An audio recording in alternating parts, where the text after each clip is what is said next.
Je m'appelle Massey Gueye, je suis enseignant-chercheur au département mathématiques et informatique de la faculté des sciences et techniques de l'université Cheikh Anta Diop de Dakar et je suis membre du laboratoire géométrie et applications.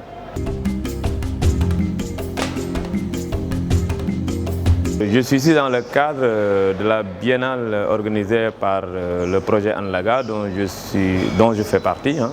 Donc depuis le début et pour essayer d'échanger avec tous nos confrères qui viennent des autres universités africaines et sénégalais. Je vais parler de la géométrie, on peut le dire comme ça, mais plus particulièrement de la géométrie dynamique.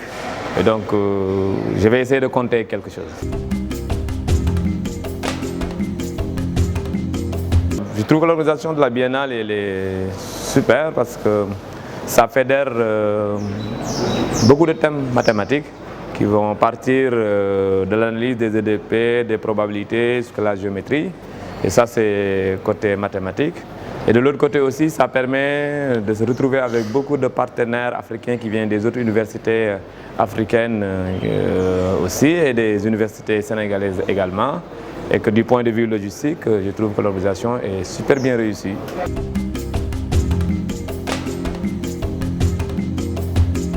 Ces thématiques, ça fait, à titre individuel, il y en a qui presque une vingtaine d'années, depuis une vingtaine d'années de travail, mais à titre collectif par rapport dans le cadre du projet Anlaga, on est dans la deuxième phase du projet Anlaga, donc ça fait presque 7-8 ans qu'on travaille les mêmes thématiques. Et les gens, ce qui est génial, c'est que les gens ils viennent d'horizons différents. Il y a des gens qui sont des mathématiques pures comme moi, fondamentalistes. Il y a des gens qui font des maths appliquées, EDPIs en particulier. Il y a des gens qui vont aller jusqu'à l'ingénierie mathématique.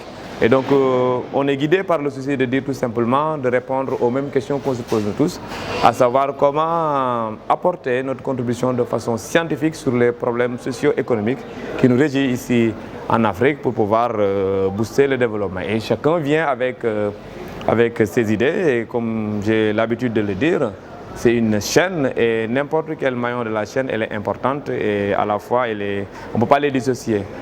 Parce que si vous prenez les gens qui font du fondamentalisme, on peut dire grosso modo, si on peut schématiser, c'est les gens qui sont chargés de dire qu'est-ce qui est possible dans la nature. Et ils s'en arrêtent là. Mais ça, c'est très important parce que si on ne sait pas ce qui est possible dans la nature, alors on ne peut pas penser le réaliser. Et les gens qui font des maths appliquées, on sait qu'un truc existe, mais est-ce que c'est applicable? Donc leur job, entre guillemets, c'est de dire parmi ce qui existe, qu'est-ce qu'on peut appliquer maintenant, demain, dans 10 ans, dans 30 ans, etc.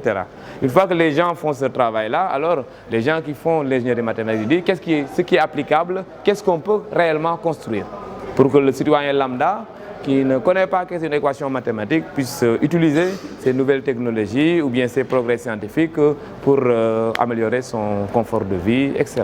Et c'est pour ça qu'en ce sens, je trouve que alors, le projet est très parlant parce que c'est un projet transverse et ça se complète dans ce chaîne-là, donc de l'existence jusqu'à la réalisation finale, à savoir l'ingénierie mathématique.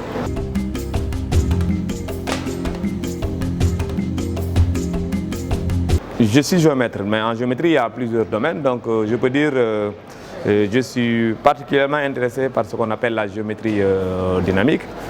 Parce que la géométrie dynamique, enfin la géométrie classique, quand les gens qui ne sont pas des mathématiciens, donc ils vont comprendre le théorème de Pythagore, etc. Effectivement, ça ne change pas de là. Mais la géométrie dynamique, il y a d'autres objets. Par exemple, si vous avez une particule qui se déplace sur une surface, ça c'est dynamique parce que ça se déplace, donc il y a de l'analyse, il y a des EDP, mais la surface elle-même, elle existe, donc ça c'est un objet géométrique. Et donc la géométrie dynamique, c'est essayer de comprendre des comportements qui bougent, par exemple comme le flow géodésique, qui quand il est dans un environnement, c'est essayer de voir quelles sont les trajectoires qui minimisent l'énergie et qui minimisent le déplacement. Une autre façon de le voir, c'est quand on veut modéliser des choses, les gens qui font biomasse par exemple, vous avez un environnement, vous avez, comme j'ai l'habitude de dire, un microbe qui se propage, qui se déplace dans un espace qui est géométrique et une trajectoire, on peut comprendre pour prédire ce qui va arriver, où va aller le microbe, etc. Et donc ça c'est dynamique et il y a de l'aléatoire parce qu'on ne sait pas où ça va aller, donc on rajoute une mesure de probabilité et donc il faut étudier ces comportements pour savoir comment ça va se passer, donc on essaye de comprendre des genres de questions comme ça, pour résumer.